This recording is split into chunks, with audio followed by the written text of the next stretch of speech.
അതിരൂക്ഷമായ വിലക്കയറ്റത്തിനും സാമ്പത്തിക തകർച്ചയ്ക്കുമെതിരെ ഇറാനിൽ ആരംഭിച്ച ജനകീയ പ്രതിഷേധം കൂടുതൽ പ്രദേശങ്ങളിലേക്ക് പടരുന്നു. സുരക്ഷാ സേനയുമായി ഉണ്ടായ ഏറ്റുമുട്ടലുകളിൽ ഇതുവരെ പ്രായപൂർത്തിയാകാത്ത 5 പേരുൾപ്പെടെ 36 പേർ കൊല്ലപ്പെട്ടതായാണ് റിപ്പോർട്ട്.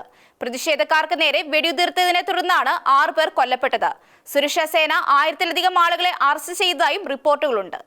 ഇറാനിലെ പ്രധാന വാണിജ്യ കേന്ദ്രമായ ഗ്രാൻഡ് ബസാർ കേന്ദ്രീകരിച്ചാണ് നിലവിൽ സംഘർഷം കടക്കുന്നത്. പ്രതിഷേധക്കാർ ഭരണ നേതൃത്വത്തിനെതിരെ തിരിഞ്ഞതിനാൽ സുരക്ഷാ സേന 1000-ലധികം ആളുകളെ അറസ്റ്റ് ചെയ്തതായും റിപ്പോർട്ടുകളുണ്ട്. പ്രതിഷേധക്കാരെ പിരിച്ചുവിടാൻ കണ്ണീർവാതകം പ്രയോഗിക്കുന്നത് കൂടാതെ പ്രക്ഷോഭകർക്ക് നേരെ വെടിവെക്കുന്നതായും ആരോപണമുണ്ട്. ഇലാം പ്രവിശ്യയിലെ മലേക്ക് ഷാഹി ജില്ലയിൽ പ്രതിഷേധക്കാർക്ക് നേരെ വെടിയുതിർത്തതിനെ തുടർന്ന് 6 പേർ കൊല്ലപ്പെട്ടു. അതോടെ കൊല്ലപ്പെട്ടവരുടെ എണ്ണം 36 ആയി. പരിക്കേറ്റ പ്രക്ഷോഭകരെ പിടികൂടാൻ സുരക്ഷാ സേന ആശുപത്രികളിൽ റെയ്ഡ് നടത്തുന്നതായും റിപ്പോർട്ടുകളുണ്ട്. അതേസമയം പ്രതിഷേധക്കാരുടെ വെടിയേറ്റ് ഒരു പോലീസ് ഉദ്യോഗസ്ഥൻ കൊല്ലപ്പെട്ടതായി ഇറാനിയൻ അധികൃതർ അറിയിച്ചു. സാമ്പത്തിക ആഘാതം കുറയ്ക്കുന്നതിനായി പ്രസിഡന്റ് മസൂദ് പെസഷ്കിയാൻ പ്രതിമാസ ധനസഹായം പ്രഖ്യാപിച്ചെങ്കിലും പ്രതിഷേധം തണുപ്പിക്കാൻ കഴിഞ്ഞിട്ടില്ല. എന്നാൽ കലാപകാരികൾക്ക് നേരെ വിട്ടുവീഴ്ചയുണ്ടാകില്ലെന്ന് ഇറാൻ ജുഡീഷ്യറി തലവൻ മുന്നറിയിപ്പ് നൽകി. ഡിസംബർ 28-ന് ടെഹ്റാൻ ബസാറിലെ വ്യാപാരികൾ ആരംഭിച്ച കടയടപ്പ് സമരം പിന്നീട് രാജ്യത്തിന്റെ വിവിധ ഭാഗങ്ങളിലേക്ക്